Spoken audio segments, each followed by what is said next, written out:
असम के सीएम हेमंत बिस्वा शर्मा और कांग्रेस सांसद गौरव गोगोई के बीच वार पलटवार गहराता जा रहा है। सीएम शर्मा ने गोगोई के पाकिस्तान यात्रा और उनके परिवार के संबंधों पर गंभीर आरोप लगाए। पंचायत चुनाव के प्रचार के दौरान मीडिया से बात करते हुए सीएम ने कहा कि गोगोई की ब्रिटिश पत्नी एलिजाबेथ ने पाकिस्तान की 19 बार यात्रा की। उन्होंने कहा कांग्रेस और पाकिस्तान एक जैसे हैं, उन्हें पाकिस्तान से हमदर्दी है।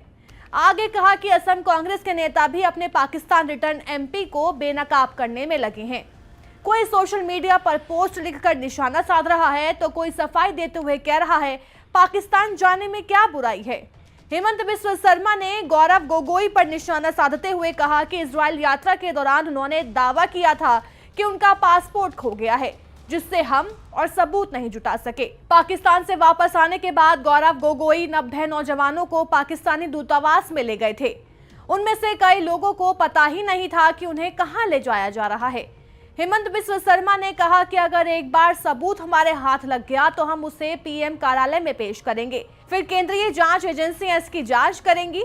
असम सरकार के पास इस मामले में ज्यादा हस्तक्षेप करने की पावर नहीं है। सीएम के इन आरोपों पर प्रतिक्रिया देते हुए लोकसभा में कांग्रेस के उपनेता और असम के सांसद गौरव गोगोई ने कहा कि शर्मा उनका और उनके परिवार का नाम घसीटकर राजनीति कर रहे हैं। उन्होंने कहा कि सीएम को उनकी व्यक्तिगत जिंदगी में हस्तक्षेप करने की बजाय लोगों के कल्याण के लिए काम करना चाहिए। गोगोई ने यह भी चौंकाने वाला सवाल उठाया कि राज्य सरकार की ओर से गठित विशेष जांच दल यानी एसआईटी के निष्कर्षों का क्या हुआ।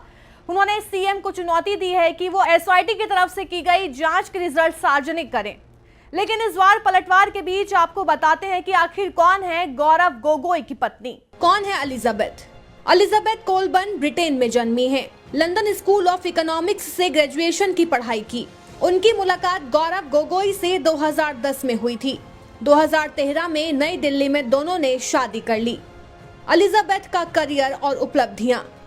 एलिजाबेथ जलवायु परिवर्तन और विकास से जुड़े मुद्दों पर काम करती रहीं। उन्होंने 2011 से 2015 तक CDKN यानी कि climate development and knowledge network के साथ भारत, पाकिस्तान और नेपाल में काम किया। ये संस्था उन समुदायों की मदद करती है जो जलवायु परिवर्तन से सबसे ज्यादा प्रभावित होते हैं। उनके कई शोध पत्र और लेख CDKN के वेबसाइट पर उपलब्ध हैं। इस समय एलिजाबेथ ऑक्सफोर्ड पॉलिसी मैनेजमेंट में वरिष्ठ सलाहकार के रूप में काम कर रही हैं। गौरव गोगोई ने 2024 के आम चुनाव में अपने हलफनामे में इसका जिक्र भी किया था। कहां सक्रिय है CDKN। ये एजेंसी विकासशील देशों में जलवायु परिवर्तन के असर को कम करने के लिए स्थानीय सरकारों और संगठन के साथ मिलकर काम करती है।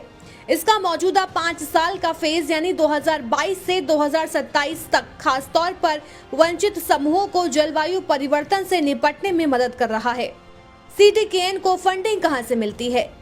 इस संस्था की फंडिंग मुख्य रूप से नीदरलैंड्स के विदेश मंत्रालय और कनाडा के इंटरनेशनल डेवलपमेंट रिसर्च सेंटर यानी IDRC के जरिए होती है। यानी कनाडा और नीदरलैंड्स मिलकर इस परियोजना को सहयोग दे रहे हैं।